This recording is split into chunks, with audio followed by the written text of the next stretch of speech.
Alléluia, je suis le pasteur Serge Aubrin, je suis heureux de vous retrouver pour ce dimanche 16 février 2025, pour ce culte spécial.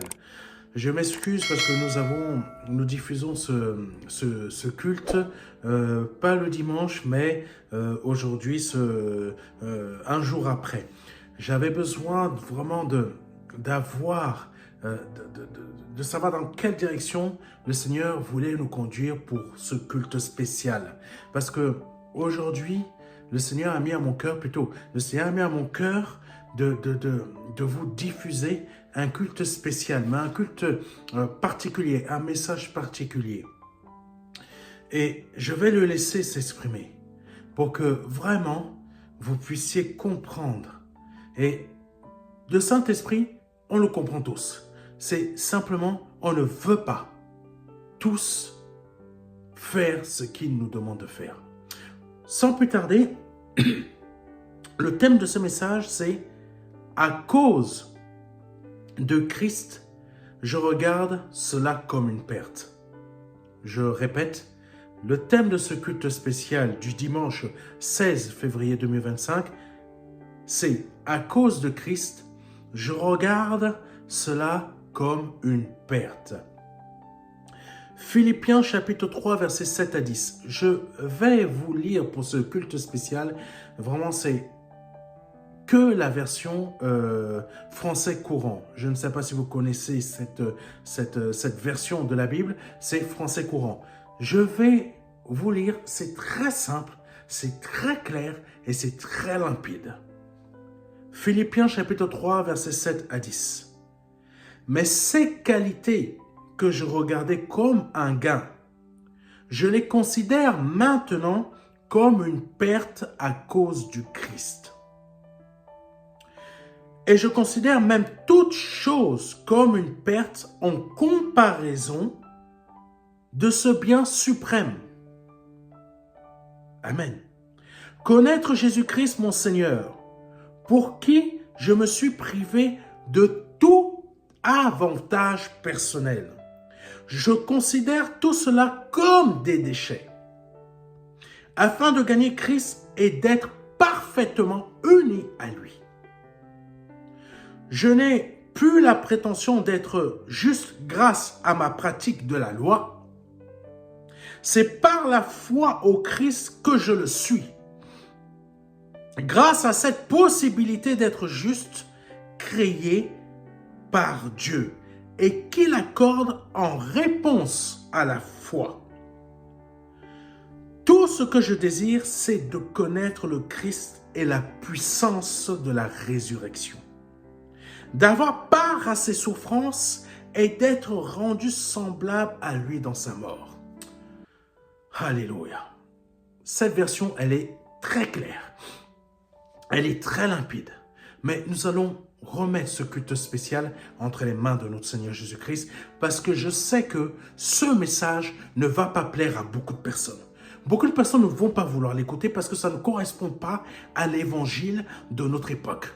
Au lieu que c'est le vrai évangile que je vous partage. Mais beaucoup dont le cœur est attiré par l'opulence, la richesse, le désir de richesse, de matérialisme, etc., ça ne va pas plaire. Alléluia. Seigneur Jésus-Christ, je te prie, je te demande de parler au travers de moi, d'agir avec puissance, parce qu'il y a beaucoup de personnes qui ne vont pas vouloir écouter ce message parce que tout simplement, c'est l'évangile qu'ils ne veulent pas écouter. Oh nom puissant de Jésus-Christ, dispose les cœurs afin que Papa, parmi toutes les personnes qui vont écouter ce message, Seigneur, il y en ait au moins qui soient disposés à te laisser planter ta graine dans leur cœur. Au nom puissant de Jésus-Christ de Nazareth. Amen. Donc là, nous venons de voir ce que l'apôtre Paul a dit. Mais il faut savoir que ce que l'apôtre Paul là parlait, ça correspondait à une partie de sa vie quand il était pharisien. Il faut savoir que quand il était pharisien, il avait vraiment il était haut dans la hiérarchie. Il était haut dans le niveau social en Israël. Il était respecté, il était craint. Partout où il allait, les portes étaient ouvertes parce qu'il était un pharisien et pas n'importe lequel.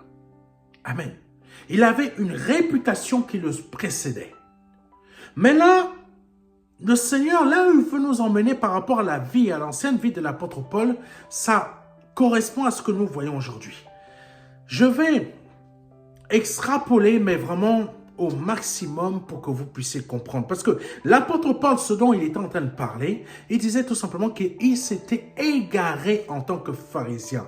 En tant que pharisien, il était dans l'opulence, il était dans la richesse, il avait tout en fait. Il était quelqu'un. Quand on dit, par exemple, au Cameroun, tu es quelqu'un, là, c'est vraiment quelqu'un. Ça veut dire vraiment c'est quelqu'un qui est haut. C'est quelqu'un qui tu vois vraiment arriver avec une voiture 4 anneaux. Tu te dis, quand je dis 4 anneaux, c'est Audi. Hein, il faut comprendre, hein, je ne fais pas de publicité. Mais qu'une autre marque ou une autre grande marque, etc., même le Lion, etc., vous vous dites, celui-là, là, c'est quelqu'un. Mais sauf que l'apôtre Paul était quelqu'un. Mais il a compris que tout ce qu'il était en train de rechercher ne valait rien. Reprenons le verset. Mais ces qualités que je regardais comme un gain. En tant que pharisien, il pratiquait la loi.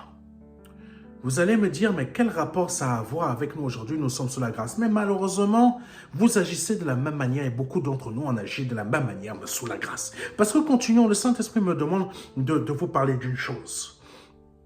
Amen. Oh Jésus. Voilà ce qu'il me demande de vous dire. Je considère tout cela comme des déchets, afin de gagner le Christ et d'être parfaitement uni à lui. Je n'ai plus de prétention d'être juste grâce à ma pratique de la loi. Amen. Je n'ai plus, écoutez-moi bien, hein, je n'ai plus la prétention d'être juste grâce à ma pratique de la loi. C'est par la foi au Christ que je le suis. Grâce à cette possibilité d'être juste, créé par Dieu, et qu'il accorde en réponse à la foi tout ce que je désire. On va y revenir, mais sur la suite du verset. Mais là, le Saint-Esprit emmène à vous. L'apôtre Paul, je vais vous dire les choses clairement. Aujourd'hui,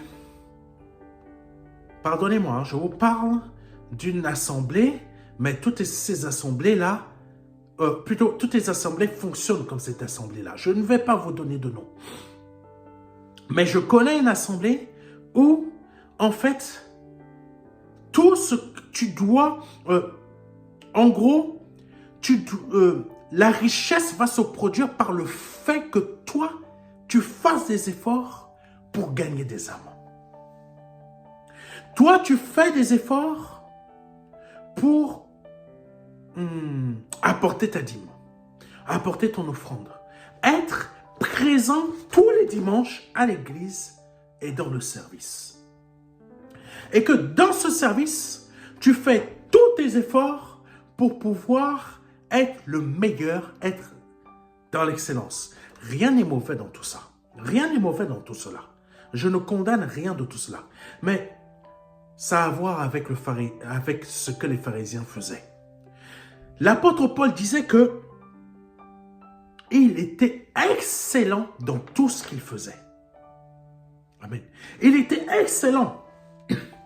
Mais il faut savoir qu'il a été encore plus excellent quand il a compris que par ses efforts d'être excellent en tant que pratiquant de la loi dans le pharisianisme, il s'était égaré. Et il s'était égaré. Aujourd'hui, je prends encore cet exemple de cette assemblée-là.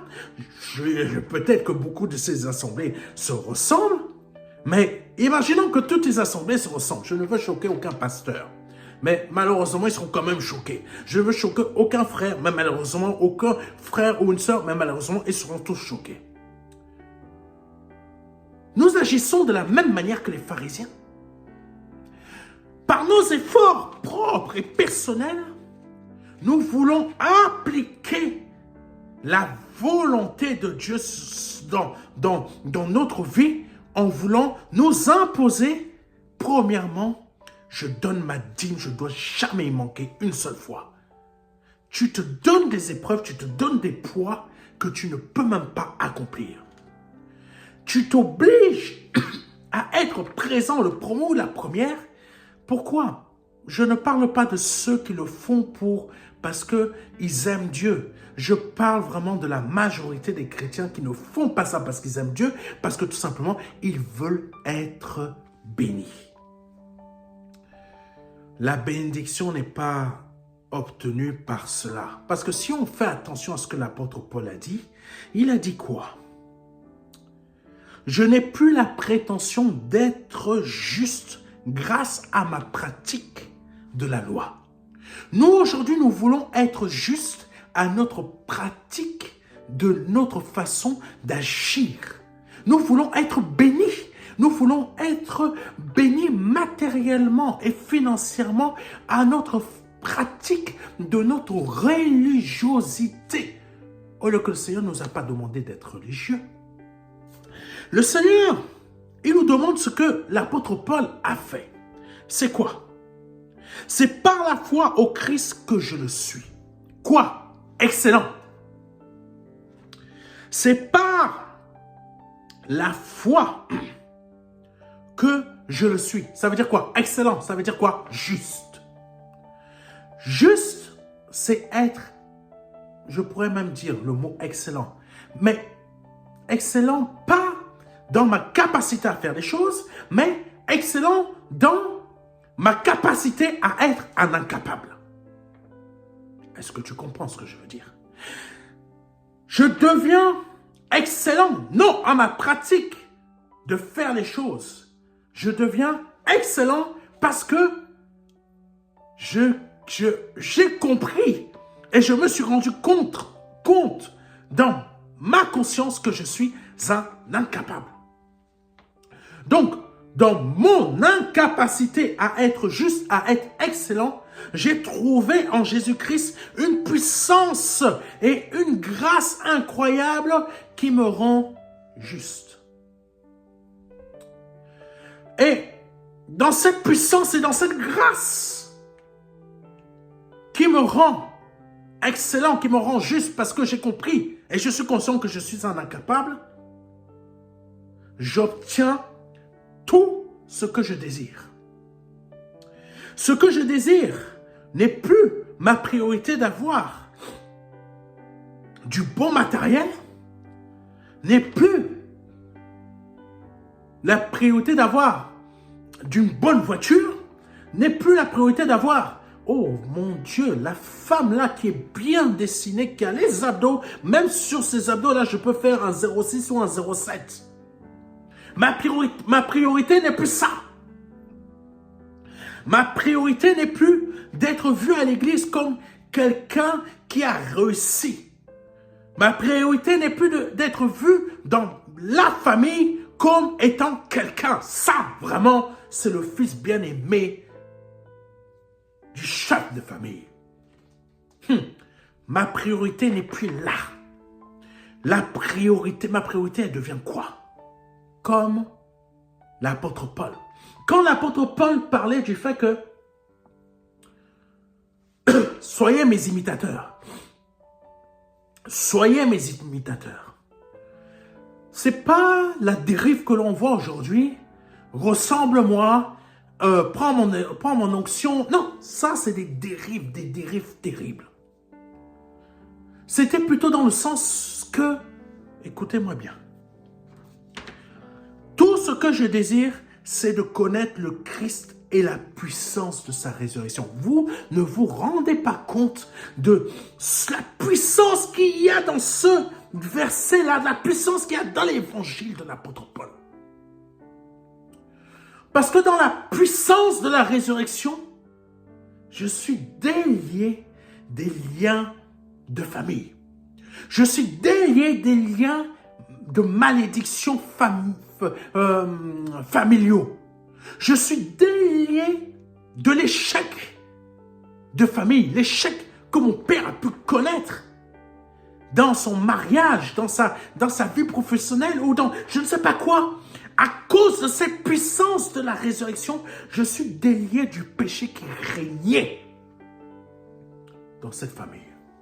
Je suis délié du péché qui régnait dans les liens familiaux de mes ancêtres et qui remontait même jusqu'à l'échec d'Adam, jusqu'à l'échec de Ève.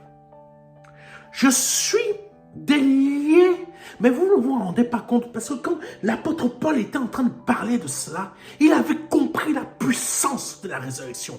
Je suis délié de ce qui faisait de moi un incapable. Vous ne vous rendez pas compte. Vous ne faisiez que me regarder là, au travers de l'écran. Mais quand j'étais enfant, je ne savais même pas m'exprimer. Mais parce que Jésus-Christ m'a délié de mon incapacité à savoir m'exprimer, savoir expliquer une situation. Je ne savais même pas comment parler, comment expliquer telle chose.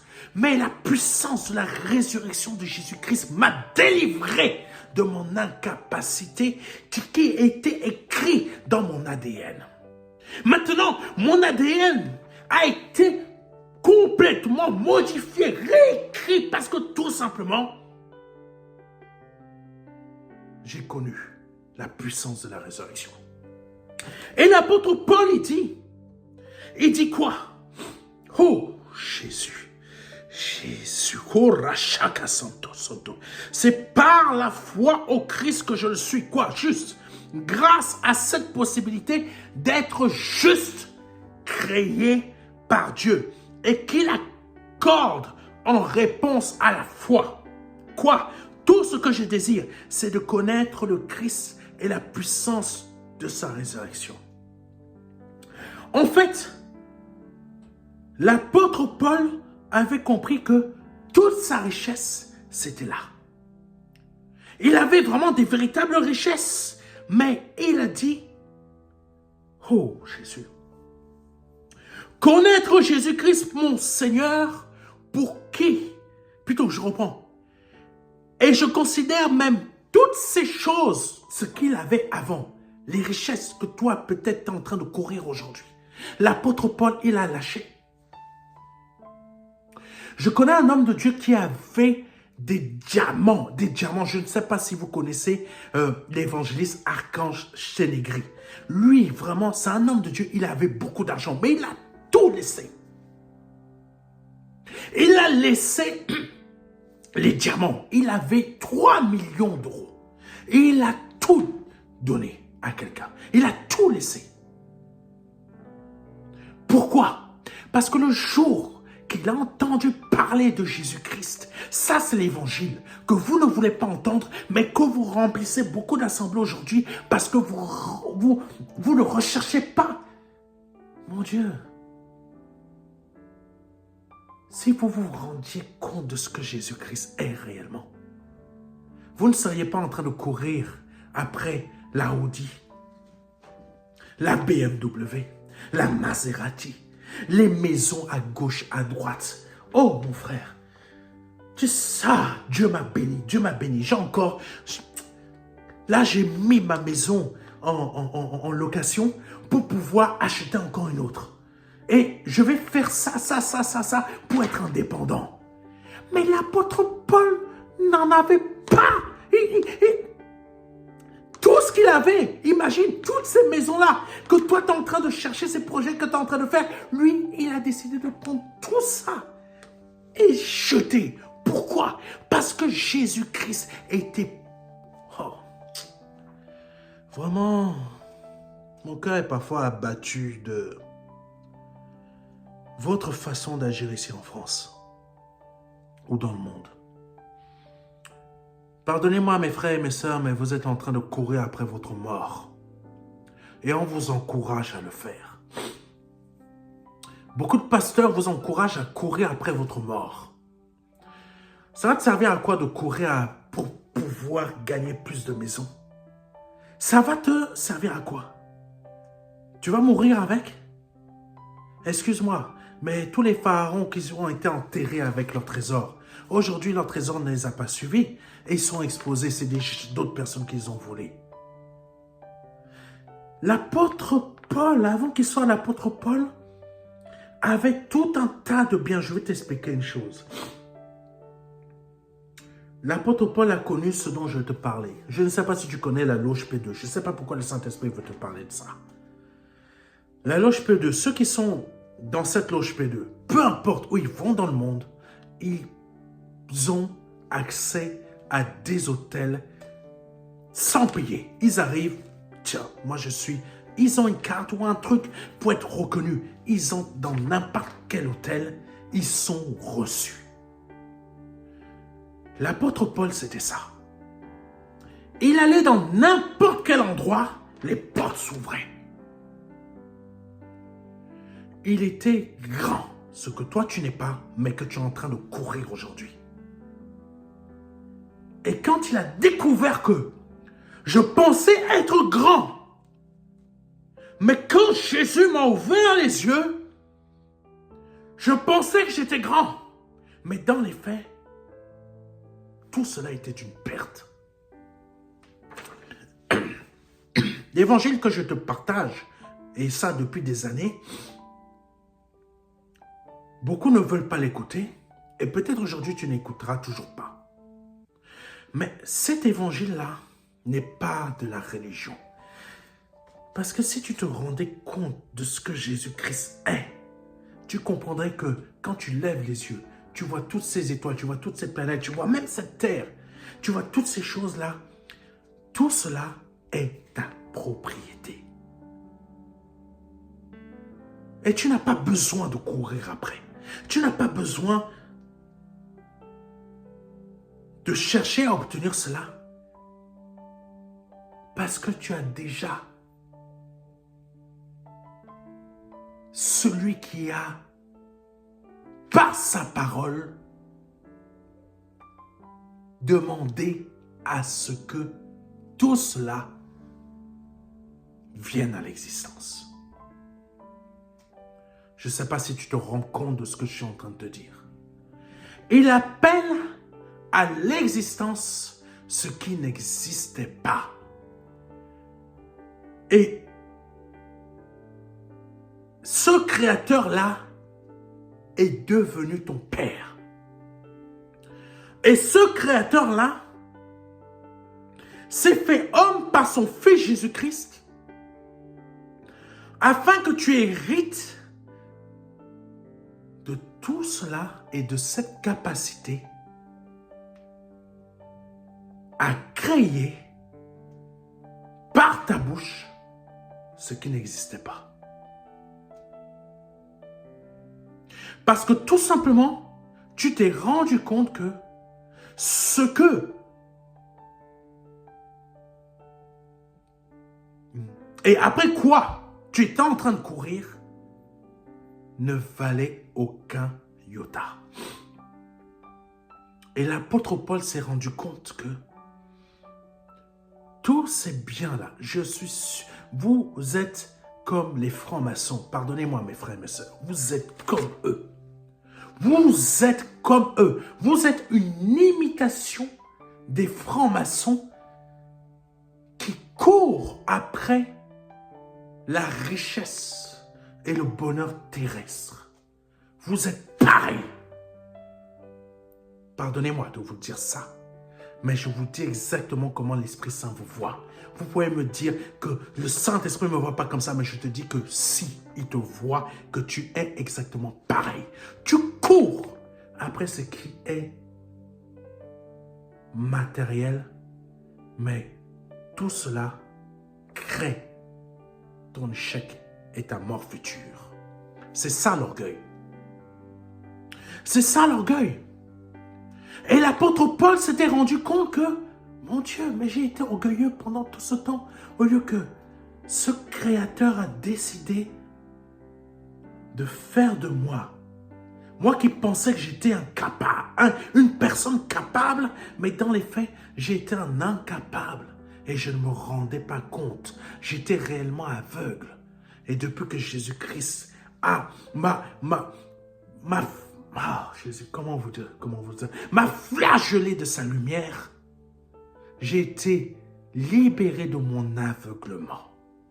C'est ça en fait l'image des écailles qui sont tombées de ses yeux. Et là il s'est dit, non, vraiment toutes ces choses-là, j'allais à gauche, les portes m'étaient ouvertes. Même les meilleurs hôtels d'Israël m'étaient ouvertes. J'allais à droite, tout m'était ouvert. Mais en fait, tout cela n'était qu'une perte. Une perte. Une perte. Quand l'apôtre Paul a compris ça,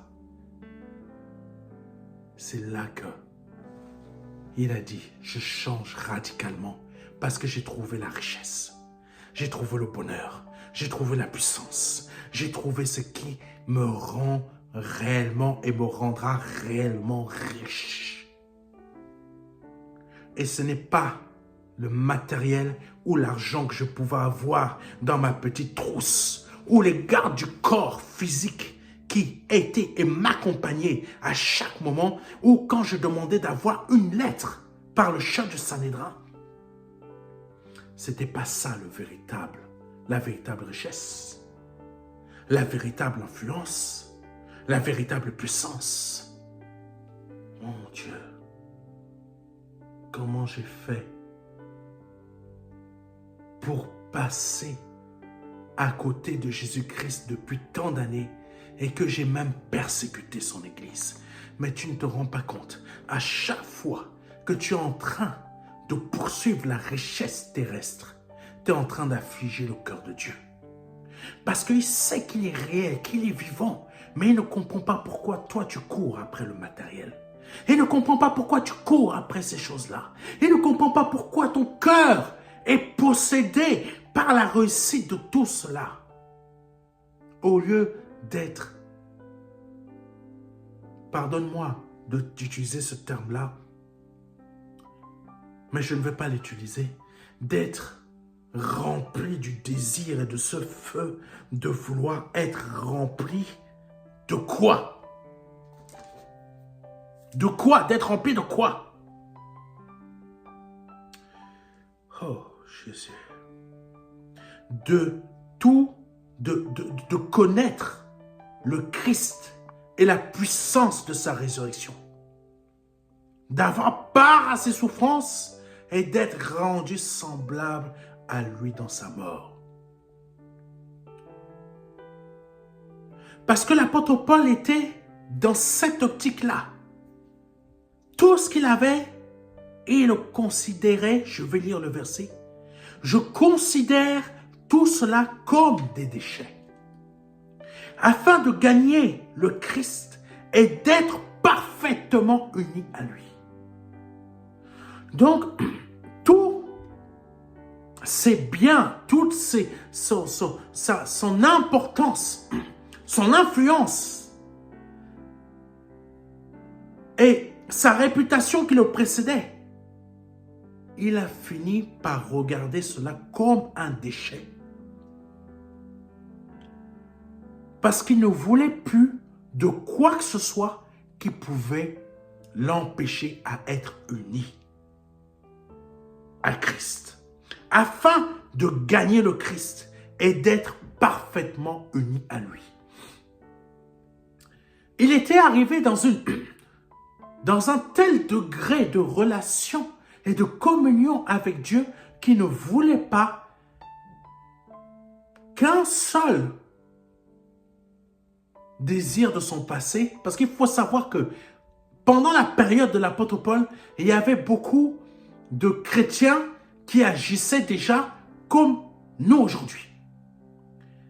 Ils voulaient l'influence, la richesse, et ils voulaient que ceux sur qui ils dominaient, leurs offrandes, donc les offrandes des personnes à qui sur qui ils dominaient, leurs offrandes, donc les fidèles, pourvoient à tous leurs désirs personnels. Oui, ça existait déjà au temps de l'apôtre Paul. Et ce que l'apôtre Paul l'a dit, il a été confronté à toutes ces personnes-là. Et je peux vous dire qu'aujourd'hui, si l'apôtre Paul là, il est vivant, hein, il faut le savoir, mais s'il était physiquement là, ça allait partir en clash avec beaucoup de grands pasteurs de notre époque.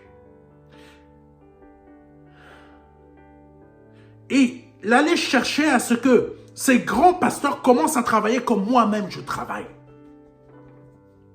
Je ne me glorifie de rien. Mais l'apôtre Paul ne voulait en rien, ne voulait aucun matériel, aucun désir propre et personnel, c'est-à-dire aucune grande montre. Vous voyez, je n'ai pas de montre à mon poignet. Je n'ai aucune montre à mon poignet. Il ne voulait pas montrer cette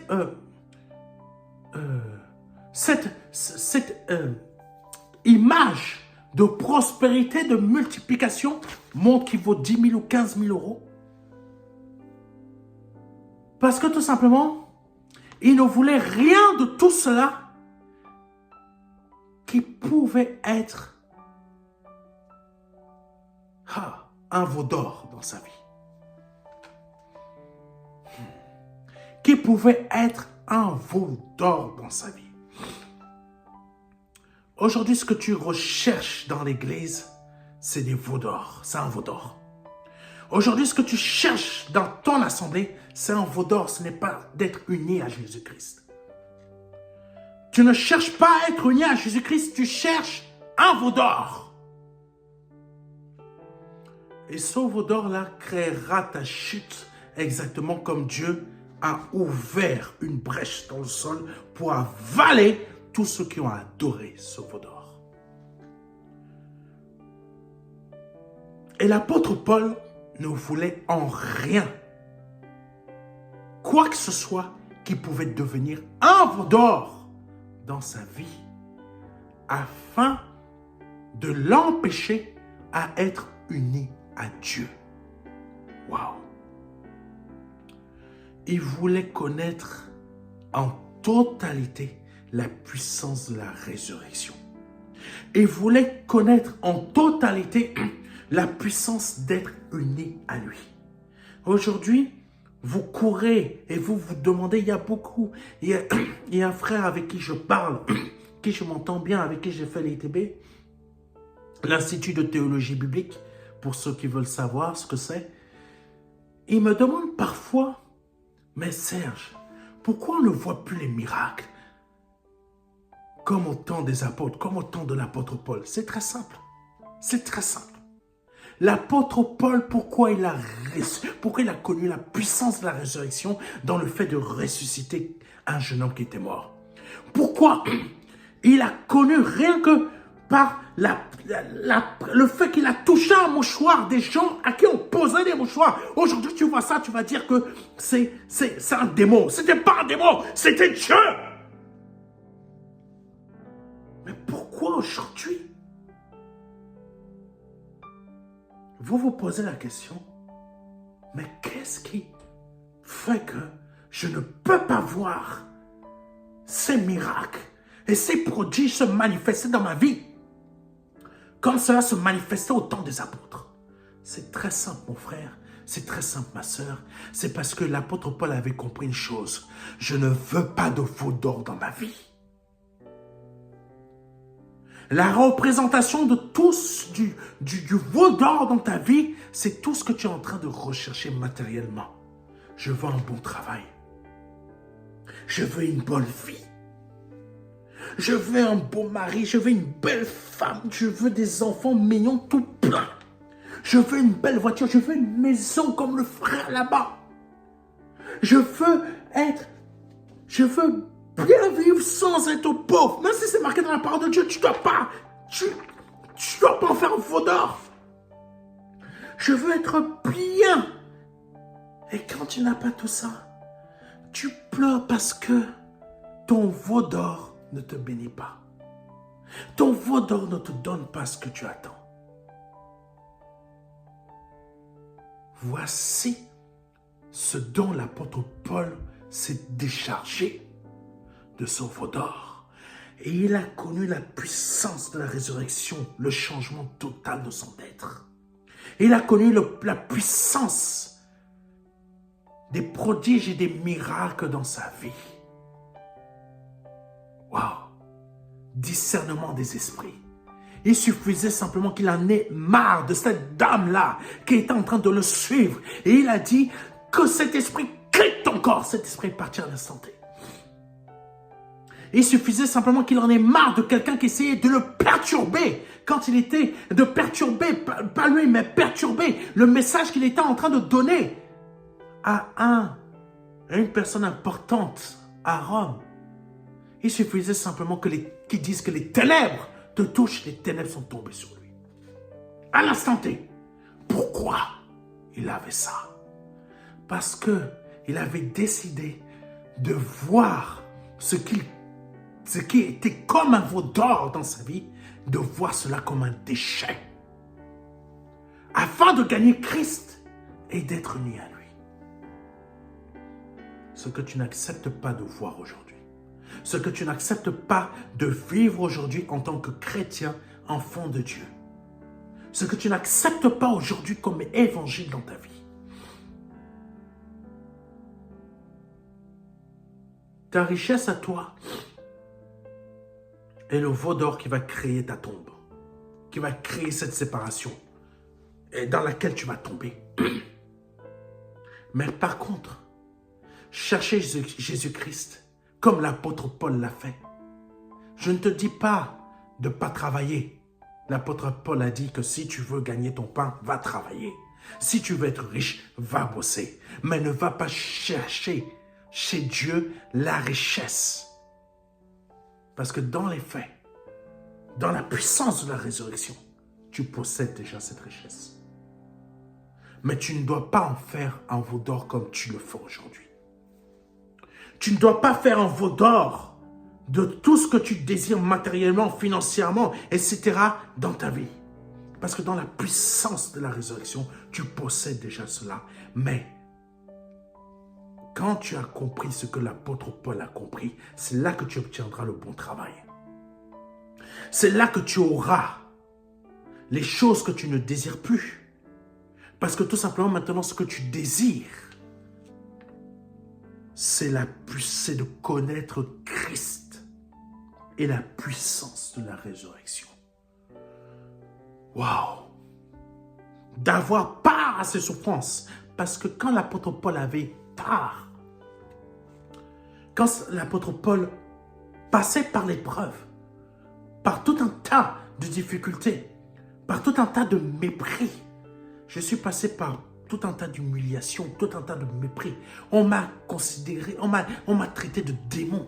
Parce que tout simplement, je ne marchais pas comme les évangélistes d'aujourd'hui.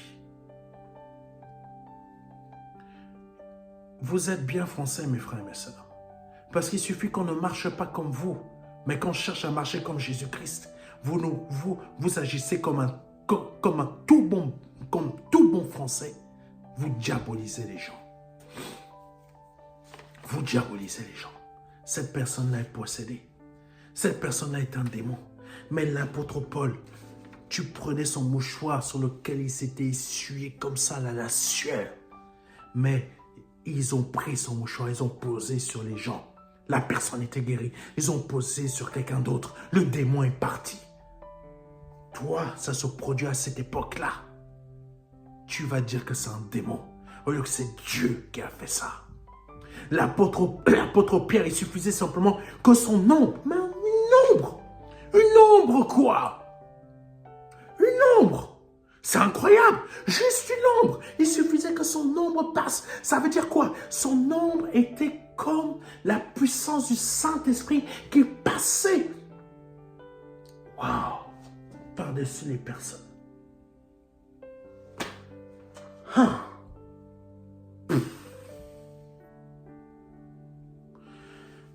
Et tu veux connaître ça? Mais Et tu veux connaître ça? Débarrasse-toi de ton veau d'or, de tes veaux d'or, exactement comme Gédéon s'est débarrassé des idoles de son père.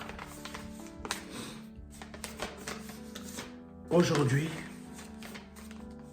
par ce culte spécial, le Saint-Esprit veut que tu te débarrasses de ton veau d'or. Tu veux voir la puissance de la résurrection. Tu veux voir la puissance de Dieu dans ta vie se manifester. Le Seigneur veut que tu te débarrasses de ce veau d'or, de ces veaux d'or qu'on t'a appris dans tous ces tas d'assemblées ici en France ou ailleurs, pour que tu puisses connaître maintenant la puissance de la résurrection, la puissance d'être uni à Jésus-Christ véritablement, la puissance de ce qu'il est, la puissance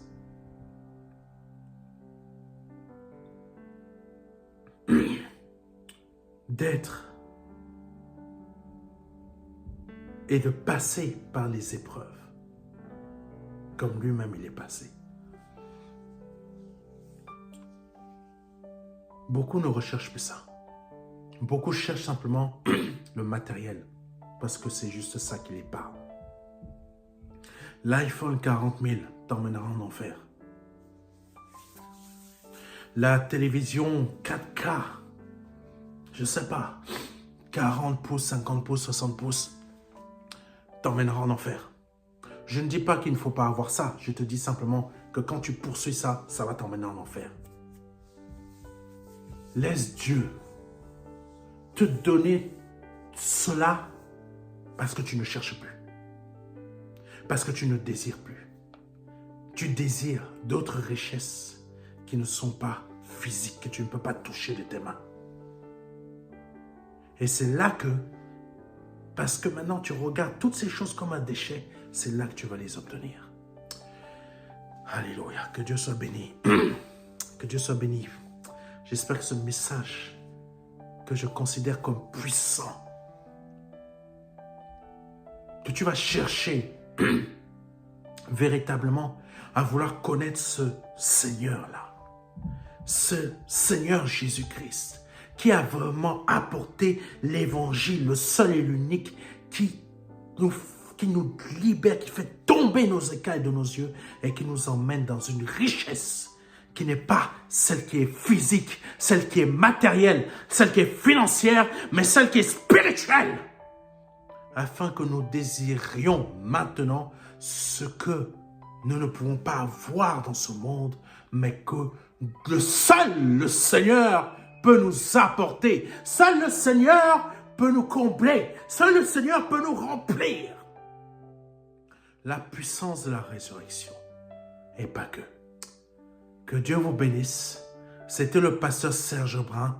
Et je prie vraiment que par le nom puissant de Jésus-Christ, toi qui m'écoutes, tu saches et que tu puisses comprendre maintenant cette puissance de la résurrection dont l'apôtre Paul a parlé. Afin que par le nom puissant de Jésus-Christ de Nazareth, tu puisses connaître, tu puisses vivre et connaître, expérimenter ce véritable évangile qui est celui que le Seigneur nous a véritablement apporté. Parce que l'évangile de la multiplication de la voiture, la multiplication d'immobilier, la multiplication je ne sais pas de quoi, même des femmes, je ne sais rien, ce n'est pas de Dieu. Je veux qu'aujourd'hui, quand tu vas partir de ce monde, tu partes avec un amas de richesses spirituelles que le Saint-Esprit t'a permis d'avoir au travers de son serviteur que je suis. Que là, tu deviennes pas un imitateur d'un être humain, mais un imitateur d'un disciple qui cherche, comme l'apôtre Paul, à gagner non pas des déchets, mais des véritables richesses. Que Dieu te bénisse. C'était le pasteur Serge Brun.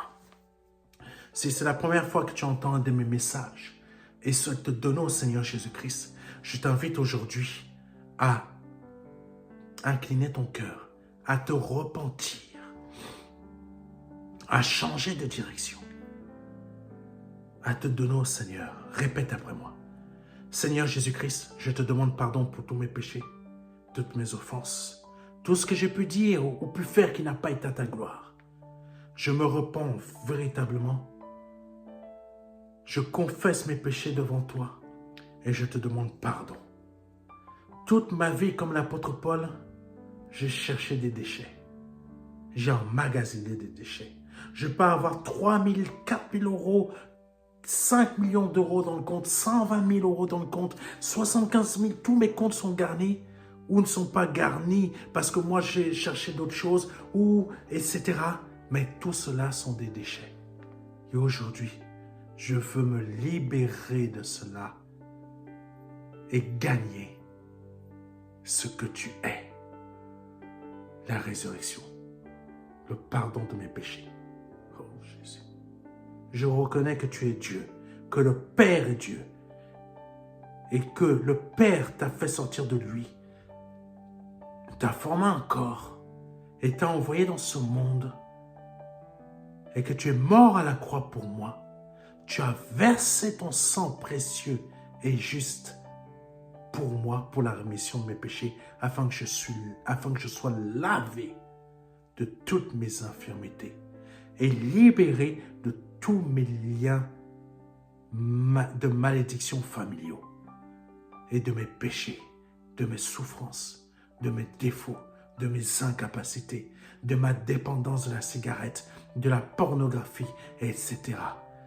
Au nom de Jésus-Christ et de tout ce qui dominait sur moi, de la puissance des démons, de la puissance de toutes sortes de choses qui dominaient sur moi, qui étaient mes maîtres et dont j'étais esclave. Par ton sang, je viens d'en être délivré. La puissance de la résurrection, Jésus-Christ. Au nom de Jésus-Christ. Si tu viens de répéter cela avec foi après moi, tu viens de passer de la mort à la vie, je t'invite à nous envoyer un mail à contact@ministère-de-la-réconciliation.fr. Je répète, à contact@ministère-de-la-réconciliation.fr pour qu'on puisse t'envoyer un livret qui s'intitule, Les 4 marches et qui va t'aider dans ta conversion, à comprendre les étapes, les diverses étapes. Et surtout, ne reste pas seul. Envoie-nous un mail aussi pour qu'on puisse rester en contact et pour que l'on puisse te suivre. Et si possible, peut-être te donner de bonnes adresses d'assemblée où tu pourras être suivi aussi, pas loin de chez toi.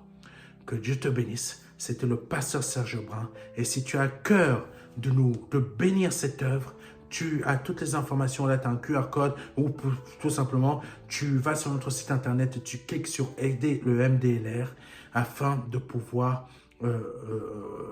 financer cette œuvre aussi, parce que c'est une association chrétienne et nous avons beaucoup de choses à faire aussi pour que cette œuvre puisse avancer. Que Dieu te bénisse. C'était le pasteur Serge Brun et à dimanche prochain. Amen.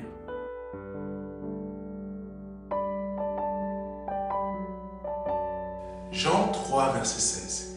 Dieu a tant aimé le monde qu'il a donné son Fils unique Fils, afin que quiconque croit ait la vie éternelle.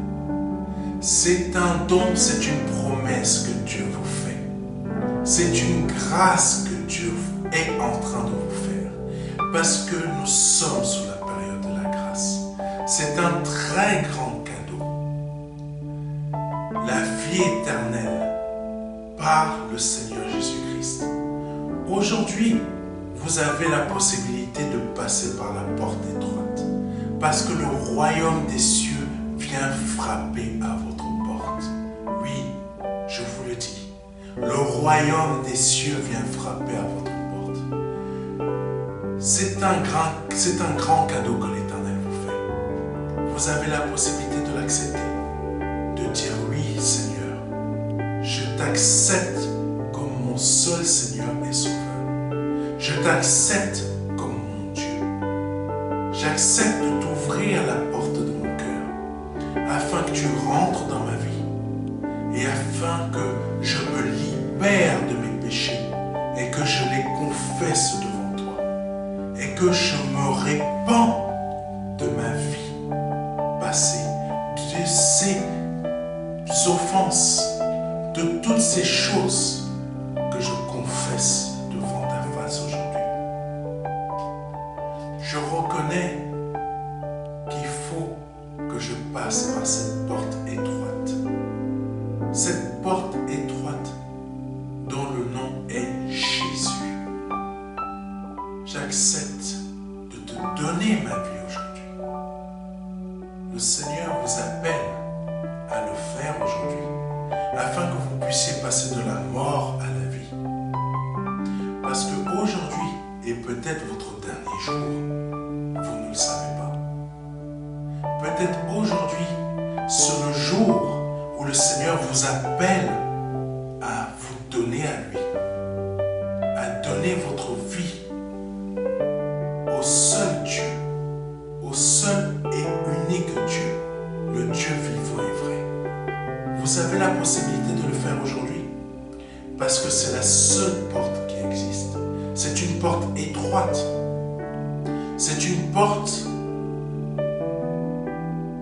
qu'il faut emprunter pour pouvoir accéder au salut. Vous avez la possibilité aujourd'hui de l'emprunter en nous contactant à contact@ministère de la réconciliation.fr. Vous avez la possibilité aujourd'hui de recevoir un livret numérique de notre part qui va vous aider dans cette démarche afin que vous puissiez accéder à la vie éternelle. Ne tardez pas, parce que vous ne le savez pas. Peut-être aujourd'hui est